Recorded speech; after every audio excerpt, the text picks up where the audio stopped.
Hi guys, if you have seen my previous video on deploying reverse proxy and password manager on Docker, you might already have a few Docker services running on your system. But have you thought about what would happen if something went wrong? All that time and effort setting everything up could be lost within a second. So, what is the solution? We need a reliable backup tool. And the best part is we can set up a backup service right inside a Docker container on the same machine.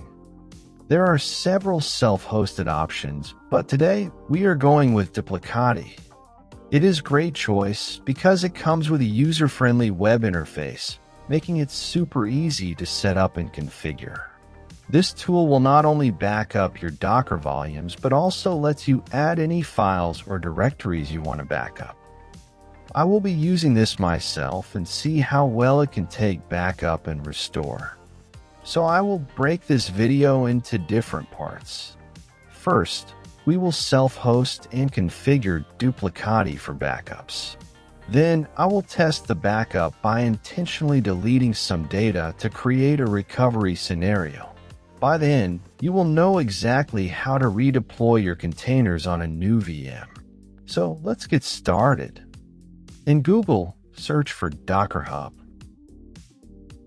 Then click on the first link to open the official website.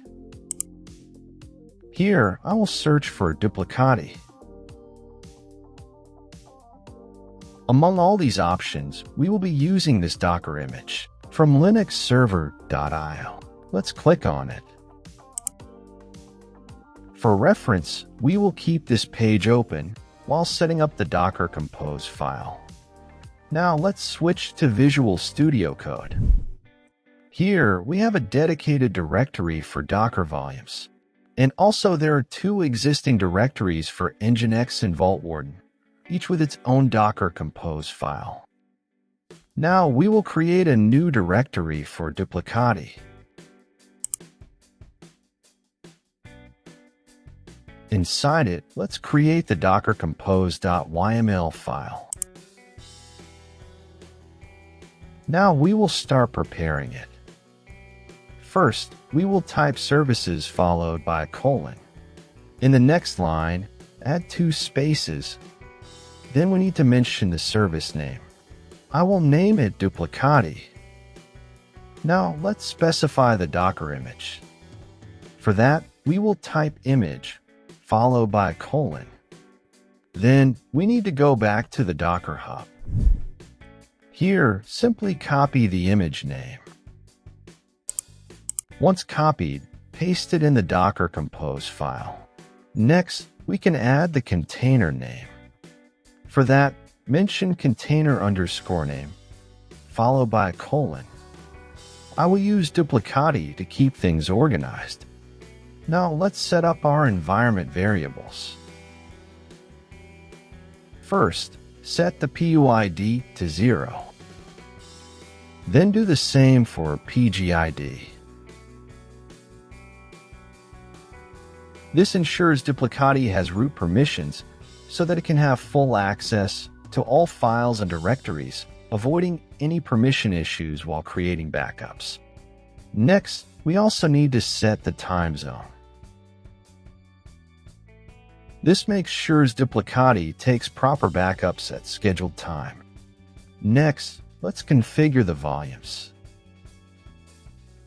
I want to keep the Duplicati configuration files in the volumes directory, along with other Docker services.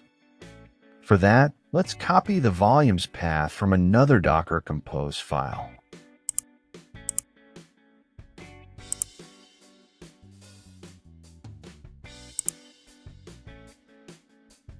Then, inside volumes, I want to keep the Duplicati configuration files in a new directory. We'll map this directory to /config inside the Docker container.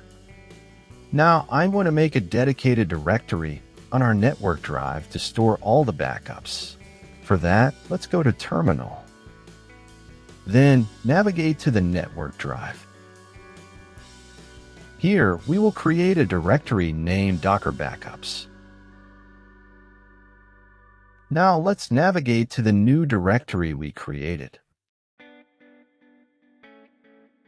Once created, copy the path of this directory and add it as the second volume in our Docker Compose file.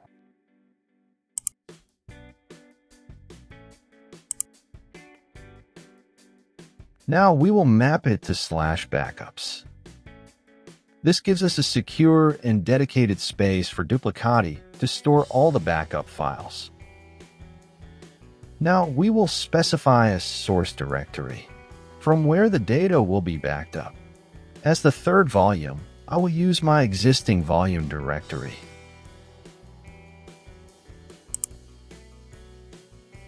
And map it to /source in the container. This will grant Duplicati direct access to the data we need to back up. Next, let's set up the ports. On the host side, I will map it to 83. And on the container side, we will set the port to 8200, which is the default port for Duplicati. But you can adjust this to avoid conflicts. Now it's time to set the restart policy.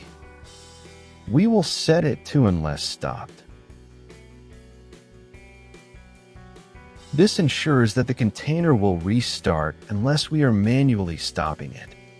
Once done, we will go back to the terminal and navigate to the Duplicati directory. Now we will execute the command docker compose up-d.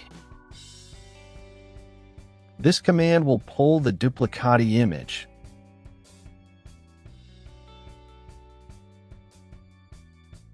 After deploying, it will start the service in detached mode. This will allow us to keep using the terminal. Now that Duplicati is running, let's access it through the browser. In the address bar, type the IP address of your host machine, followed by the port number we assigned. In my case, it's 83. But if you have used a different port, remember to use that one. After pressing enter, you should see the Duplicati interface. That's it. Now it is fully accessible and ready for you to configure your backups. In the next video, we will see how to configure backups in Duplicati. So don't miss it. Make sure to subscribe and hit the notification bell to stay updated on all our latest content. Thanks for watching.